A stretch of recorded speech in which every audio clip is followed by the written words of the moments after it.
Everyone thought he bought the most powerful champion stallion in the region.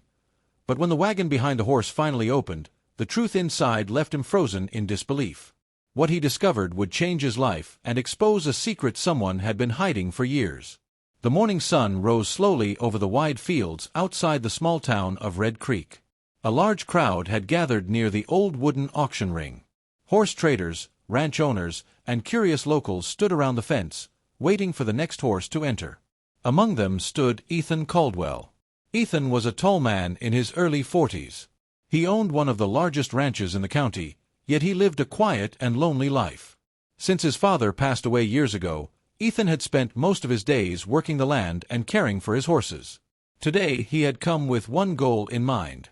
He wanted to buy a strong stallion that could bring pride back to his ranch.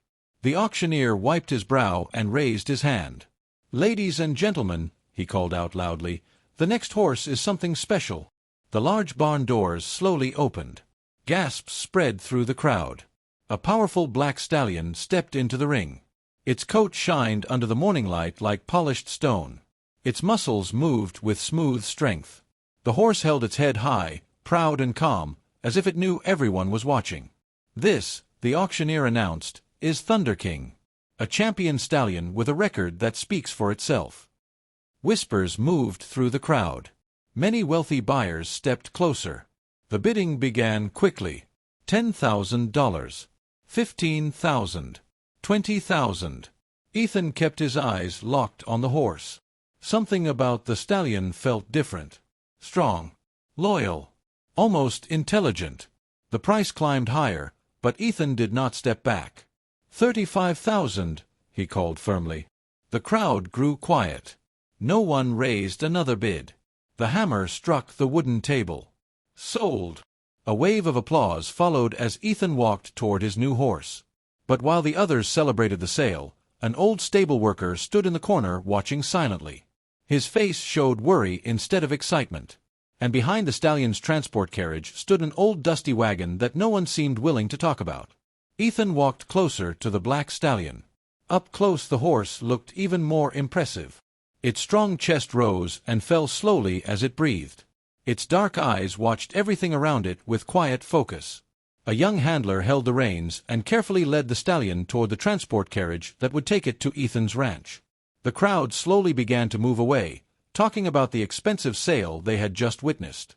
Ethan was about to follow when he heard a quiet voice behind him. "Sir, may I speak with you for a moment?" Ethan turned and saw an old stable worker standing near the fence.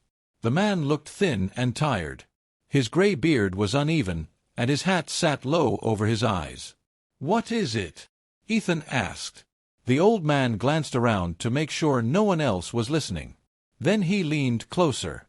"You paid a lot of money for that horse," he said softly. Ethan gave a small nod. "I know exactly what I paid."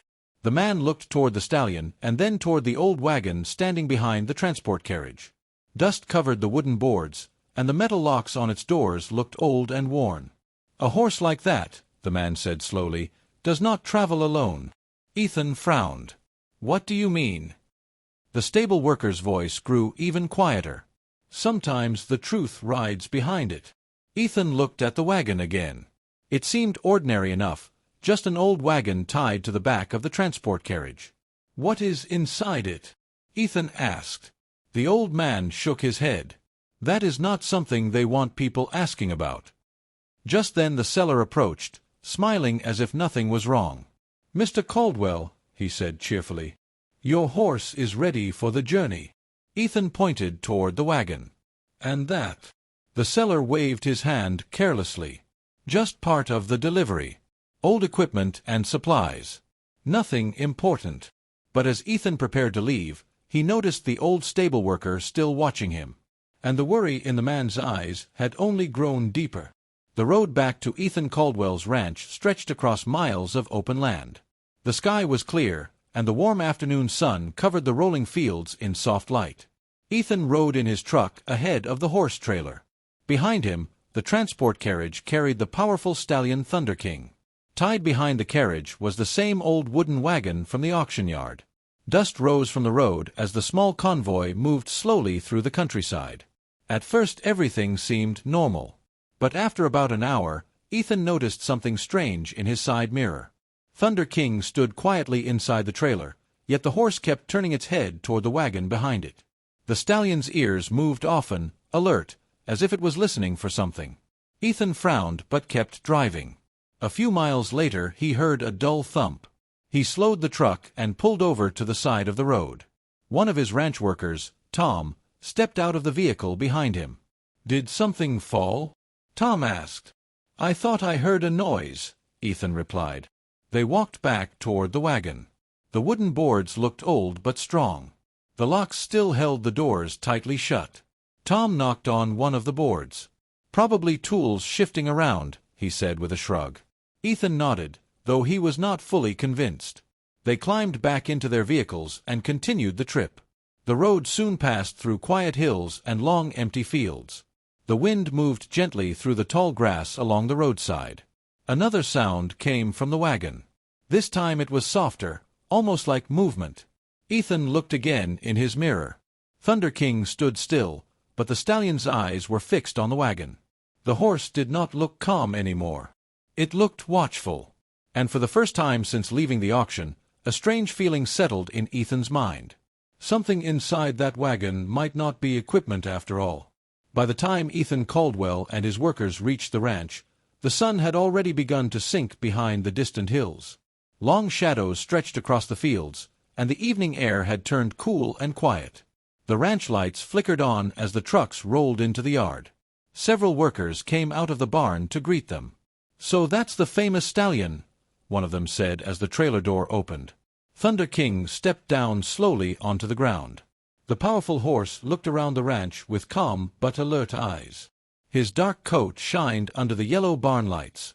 "Easy now," Ethan said gently as one of the workers led the stallion toward the large stable. The men admired the horse as it passed. "That's the finest animal I've seen in years," another worker said. Ethan felt a small sense of pride, but his attention soon drifted back to the old wagon still attached behind the carriage. It sat quietly in the yard, covered in dust from the long journey. "What's in that thing?" Tom asked, walking around it. "Seller said it's just equipment," Ethan replied. Tom knocked lightly on one of the wooden panels. "Sounds pretty empty."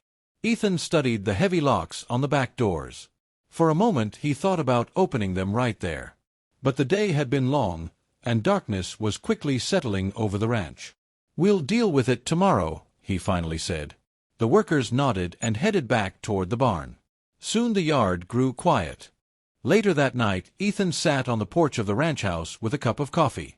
The wind moved gently through the trees, and the distant sound of crickets filled the air. Everything seemed peaceful. Then suddenly a loud noise came from the direction of the barn. Ethan stood up at once. A horse neighed loudly. He walked quickly across the yard and pushed open the barn doors. Inside, Thunder King was restless in his stall. The stallion paced back and forth, his hooves tapping against the wooden floor. "Easy, boy," Ethan said softly. But the horse was not looking at him. Thunder King's eyes were fixed on the open barn door, and beyond it, toward the dark shape of the wagon sitting in the yard. For a long moment the horse stood completely still, watching, listening, and somehow Ethan felt that the animal knew something he did not. The next morning the ranch was already busy when Ethan stepped outside. The sun had just begun to rise, spreading pale light across the fields. But Ethan had barely slept during the night. The image of Thunder King staring toward the wagon had stayed in his mind. Tom and two other workers were already near the yard. Ethan walked straight toward the old wagon. "Let's open it," he said. Tom looked at the heavy metal locks on the wooden doors. "You sure about that?" Ethan nodded. "I paid for everything that came with that horse. Time to see what's inside." One of the workers brought a crowbar. The metal scraped against the lock, and after a few hard pulls the old lock snapped and fell to the ground. The second lock broke a moment later. The men stepped back as Ethan slowly pulled the wagon doors open. The hinges groaned loudly. Dust drifted into the morning air. For a second no one spoke. The inside of the wagon was not filled with tools or equipment. Instead it looked almost like a small hidden room. Old blankets covered the wooden floor. A lantern hung from a hook near the wall. A small wooden chest sat in one corner. Then something moved. Tom jumped back. A thin teenage boy slowly crawled out from behind the blankets. His clothes were dusty and worn. His eyes looked tired but sharp. The workers stared in shock. "What in the world?" Tom whispered.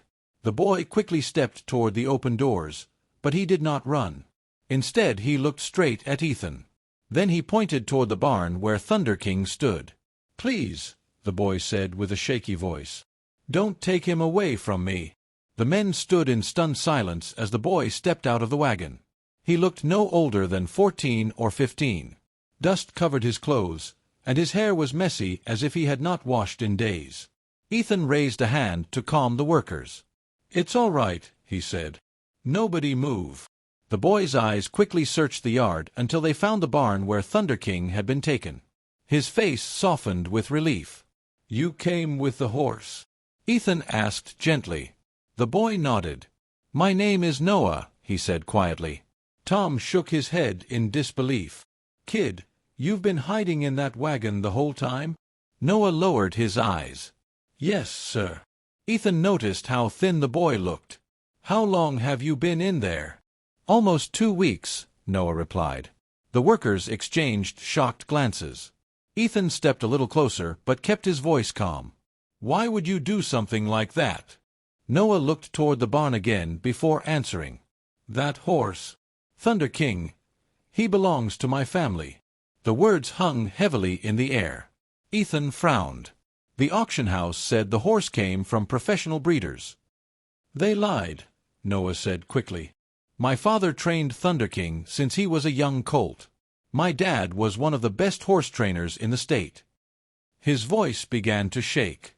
"But after my father got sick and died last year, some traders came to our ranch. They said they would help sell the horse and give us the money." Noah's hands tightened into fists. "They took Thunder King and never came back." Ethan felt a cold feeling settle in his chest. "So you followed them," he said. Noah nodded slowly. "I hid in the wagon so I could stay close to him. I had to make sure he was safe." Ethan stood quietly for a moment, thinking about everything Noah had just said. The morning breeze moved gently through the ranch yard, but the tension among the men had grown heavy. "You said your father trained Thunder King," Ethan said. Noah nodded and pointed toward the wagon. "There's something in the chest. My father kept all his papers there." Tom walked back to the wagon and pulled the small wooden chest closer.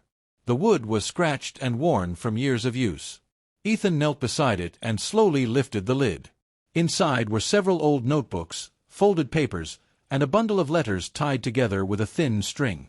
Ethan picked up the first document and unfolded it. His eyes moved across the page carefully. "This looks like an ownership record," he said. Noah stepped closer. "My dad kept everything written down. Training plans, race results, bloodline records. He said Thunder King came from one of the best racing families in the country." Ethan opened one of the notebooks. Each page held careful handwriting. Dates, race times, feeding schedules, and notes about the horse's progress were written in detail. At the bottom of several pages was the same signature. "Daniel Harper." "My father," Noah said quietly. Tom picked up one of the letters and handed it to Ethan. The letter described an agreement between Noah's father and the traders who had visited their ranch. But something important was missing. "There's no final payment record," Ethan said. Noah shook his head. "Because they never paid him. They took the horse while my father was sick." Ethan slowly closed the notebook. The truth was becoming clear. Thunder King had not been honestly sold at the auction. The stallion had been taken and passed through dishonest hands until it reached the auction ring. And without knowing it, Ethan had just paid a fortune for a stolen champion horse. Ethan closed the chest and looked at Noah. The boy stood quietly beside the wagon, waiting as if his future depended on Ethan's next words. Tom crossed his arms. "So what happens now?" Ethan took a slow breath. "First thing we do is make sure the boy eats something." Noah looked surprised. "You must be hungry after hiding in that wagon for 2 weeks," Ethan said gently. A small smile appeared on Noah's tired face. One of the workers brought food and water from the house. Noah ate slowly at first, then faster as his hunger showed. While the boy ate, Ethan walked toward the barn. Thunder King stood calmly in his stall. When Ethan opened the gate, the horse lifted its head and watched him. "You knew he was here, didn't you?" Ethan murmured. The stallion let out a soft breath. A few minutes later Noah stepped into the barn. The moment Thunder King saw him, the horse moved forward with excitement. Noah placed a hand on the stallion's neck. "It's all right, boy," he whispered. Ethan watched the scene carefully. The bond between the boy and the horse was clear. Thunder King trusted him. Ethan turned to Tom. "We're not sending this boy away." Tom raised an eyebrow. "You sure about that?" Ethan nodded. Noah and his father raised this horse. That matters. Later that day, Ethan called a lawyer in town and explained everything they had found in the wagon chest. The documents would help prove that the horse had been taken unfairly. It would take time, but the truth would come out. Until then Noah stayed at the ranch. Days turned into weeks, and the boy began working beside Ethan. He trained Thunder King every morning just as his father had taught him. And slowly the quiet ranch began to feel like a home again. Weeks passed, and life at Ethan Caldwell's ranch slowly found a new rhythm. Each morning the sun rose over the wide fields as Noah walked toward the barn. Thunder King would greet him with a low, friendly sound, almost as if the horse had been waiting all night. Ethan often stood by the fence watching them. The boy moved with calm confidence around the stallion. He brushed the horse, checked its hooves, and spoke to it in a quiet voice. Thunder King followed every command with trust and patience. It reminded Ethan of something he had not seen in a long time. True partnership. The lawyer in town had already started working on the case. The documents from the wagon chest were strong proof that Noah's father had never sold the horse. The traders who took Thunder King would soon have to answer for what they had done. But for Ethan, something even more important had already changed. Before that auction day, his ranch had been quiet and empty. The work was done, the horses were fed, and the nights passed in silence. Now things felt different. Noah's laughter sometimes echoed through the barn. Thunder King ran proudly across the training field each afternoon. Even the ranch workers seemed happier with the new energy around them. One evening, Ethan stood near the old wagon that still rested beside the barn. He ran a hand across the worn wooden boards. When he first saw that wagon, he thought it carried nothing but old tools and forgotten supplies. But he had been wrong. Inside that wagon was not just a hidden boy or a stack of papers. It carried truth. It carried courage. And without expecting it, it carried the beginning of a new family. Sometimes the greatest things in life are not the ones we buy. They are the ones we discover when we finally open the door and look inside.